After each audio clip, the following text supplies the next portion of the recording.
இந்த செய்தியை உங்களுக்காக வழங்குவது அருண் மசாலா. 1983 ஆண்டிலிருந்து தரத்துடன் தன்மை மாறாத அறுசுவை சமையலுக்கான அருண் மசாலா.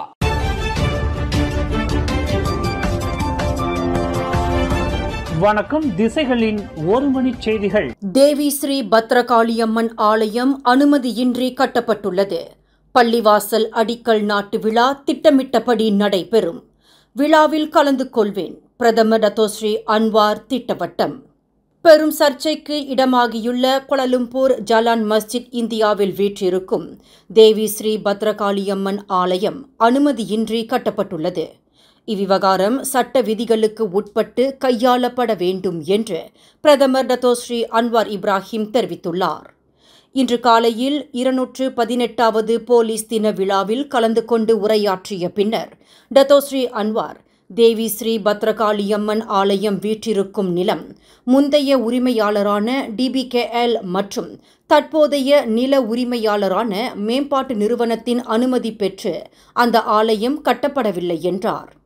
எனவே அந்த ஆலயம் தற்போதைய இடத்திலிருந்து இடம் மாற்றம் செய்யப்படும் என்பதையும் பிரதமர் தமது உரையில் திட்டவட்டமாக அறிவித்தார். சட்டத்தை மீறியதற்காக இடமாற்றம் செய்யப்பட்ட அல்லது இடிக்கப்பட்ட நாட்டில் முதலாவது கோயில் இது அல்ல என்பதையும் பிரதமர் தெளிவுபடுத்தினார்.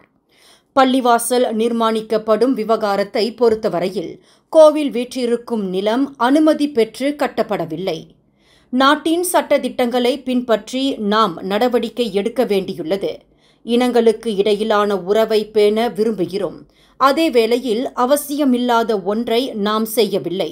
அதனால்தான் இவ்விவகாரத்திற்கு நல்ல முறையில் தீர்வு காண்பதற்கு பேச்சுவார்த்தைக்கு வழிவிட்டோம். இந்துக்கள் தங்களின் சமய நம்பிக்கைக்கு ஏற்ப நல்ல முறையில் அந்த ஆலயத்தை இடமாற்றம் செய்யட்டும் என்று பிரதமர் குறிப்பிட்டார். ஆலயத்தை இடமாற்றம் செய்வது தொடர்பான பேச்சுவார்த்தையில் ஈடுபடுவதற்கு கோயில் நிர்வாகத்தினர் இணக்கம் தெரிவித்துள்ளனர். ஆனால் வேறு சில தூண்டுதல்கள் முளைந்துள்ளன. அவர்கள் எங்கிருந்து வந்தார்கள் என்பது தெரியவில்லை. இவ்விவகாரத்தை கையாளுவதில் நான் பொறுமையான அணுகுமுறையை எடுத்து வருகிறேன். இந்த விவகாரம் நல்ல முறையில் தீர்க்கப்பட வேண்டும் என்பதே எனது விருப்பமாகும்.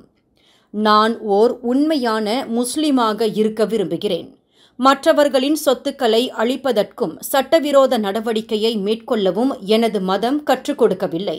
அதே வேளையில் நாங்கள் மிகவும் பலவீனமானவர்கள் என்று கருதிவிடக்கூடாது என்று டத்தோஸ்ரீ அன்வார் நினைவுறுத்தினார். இதனிடையே சம்பந்தப்பட்ட நிலப்பகுதியில் மடானி பள்ளிவாசல் நிர்மாணிப்பதற்கான அடிக்கல் நாட்டு விழா நாளை மறுநாள் மார்ச் 27ஆம் தேதி வியாழக்கிழமை திட்டமிட்டபடி நடைபெறும் என்று பிரதமர் டத்தோஸ்ரீ அன்வார் அறிவித்தார்.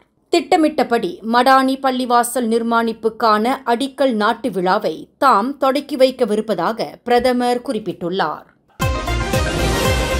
இன்று மார்ச் 25ஆம் தேதி அரச மலேசிய போலீஸ் படையின் 218வது போலீஸ் தினத்தை முன்னிட்டு மாமன்னர் சுல்தான் இப்ராஹிம் தமது வாழ்த்துக்களை தெரிவித்துக் கொண்டார். நேரம் காலம் பார்க்காமல் நாட்டின் பொது ஒழுங்கை பேணுவதற்கும் சட்டங்களை அமல்படுத்துவதற்கும் குற்ற செயல்கள் அச்சுறுத்தலில் இருந்து மக்களை பாதுகாப்பதற்கும் போலீஸ் படையினர் தங்களின் உயிரை பணயம் வைத்து கடமையாற்றி வருகின்றனர்.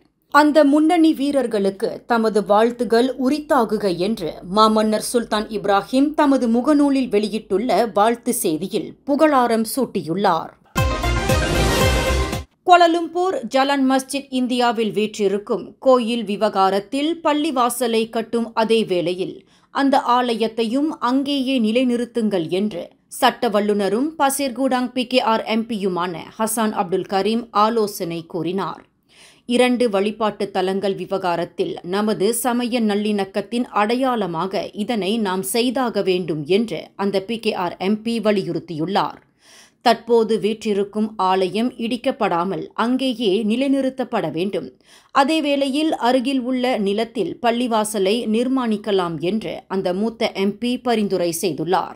அரசியலமைப்பு சட்டத்தின்படி இஸ்லாம் அதிகாரத்துவ சமயமாக இருந்தாலும் இந்த நாட்டிலுள்ள மற்ற மதத்தினரும் தங்கள் சமயத்தை பின்பற்றுவதற்கு சுதந்திரம் அளித்துள்ளது.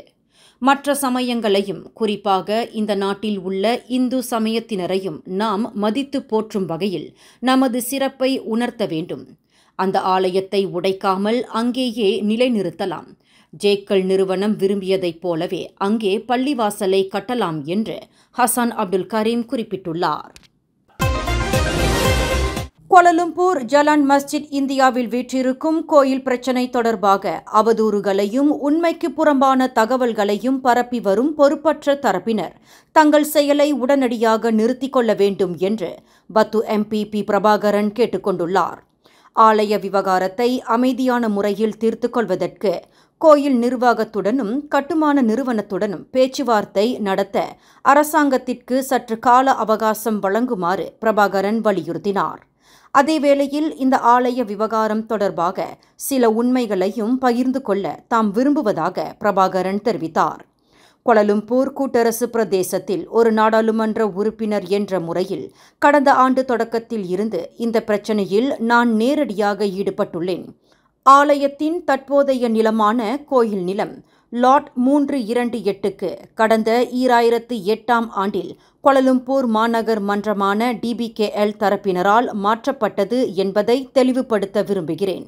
2008ஆம் ஆண்டு DBKL தரப்பினரால் திட்டமிடப்பட்ட ஒரு மேம்பாட்டு திட்டத்தின் காரணமாக அப்போதைய அரசாங்கத்தின் வேண்டுகோளின் பேரில் கோயில் இடமாற்றம் செய்யப்பட்டது. ஊராட்சி மன்றத்தினால் குறிப்பாக DBKLல் இருந்து தேவையான அனைத்து அனுமதிகளையும் பெற்ற பிறகு கோயிலின் புதிய தலமான லாட் 328 செக்ஷன் 40 ஜலான் பூனூஸ் எண்ணாம் ஆஃப் ஜலான் மஸ்ஜித் இந்தியாவுக்கு இடம்பெயர்ந்தது. கோயில் இடம் மாற்றப்பட்ட 328 அதாவது லாட் நிலத்தை அரசாங்க பதிவேட்டில் கெசட் செய்வதற்கு கோயில் நிர்வாகம் கடந்த 2012ஆம் ஆண்டில் பல்வேறு முயற்சிகள் மேற்கொண்டன. ஆனால் தோல்வியடைந்தன. எனினும் கோயில் வீற்றிருக்கும் லாட் எண் 328 அதாவது நிலத்தை 2014ஆம் ஆண்டில் ஒரு மேம்பாட்டாளர் நிறுவனத்திற்கு DBKL விற்றுவிட்டது. இதுதான் நடந்த உண்மை.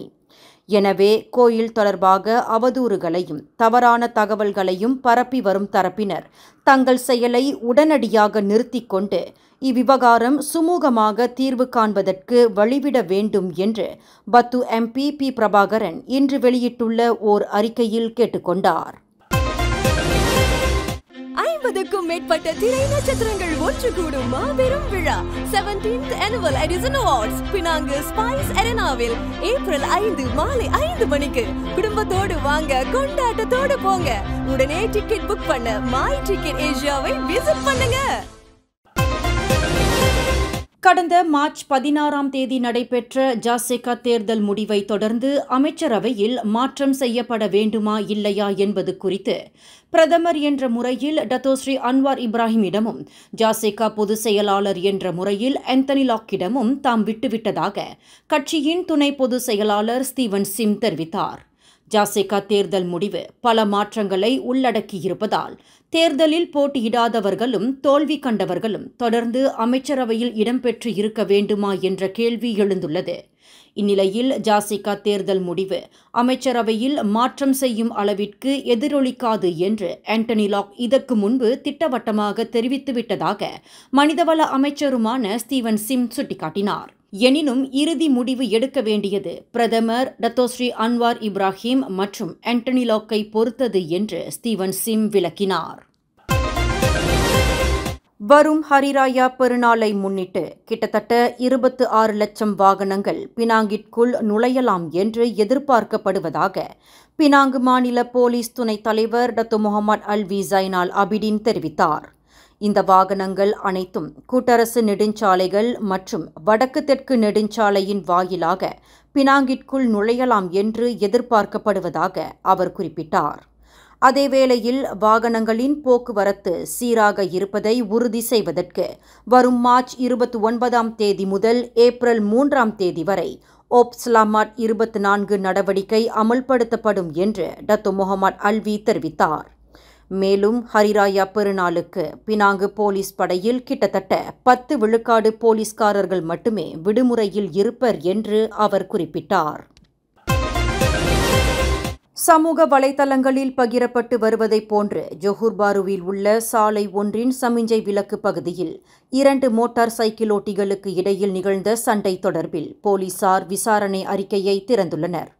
டிக்டாக் கணக்கில் பதிவேற்றம் செய்யப்பட்ட அந்த காணொளி வைரலானதை தொடர்ந்து மோட்டார் சைக்கிளோட்டி ஒருவரை மற்றொரு மோட்டார் சைக்கிளோட்டி தாக்கும் காட்சியை காண முடிந்ததாக ஜோஹர் பாரு உத்தாரா மாவட்ட போலீஸ் தலைவர் ஏசிபி பல்வீர் சிங் தெரிவித்தார்.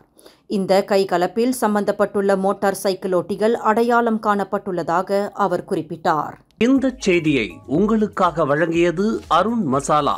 1983 ஆண்டிலிருந்து தரத்துடன் தன்மை மாறாத அறுசுவை சமையலுக்கு அருண் மசாலா. மேலும் செய்திகளை தெரிந்து கொள்ள கீழே இருக்கும் பெல் பட்டனை அழுத்துங்கள். உங்கள் மகிழ்ச்சியை வெளிப்படுத்த லைக் மற்றும் ஷேர் செய்யுங்கள். தொடர்ந்து திசைகளோடு இணைந்திருக்க சப்ஸ்கிரைப் செய்யுங்கள்.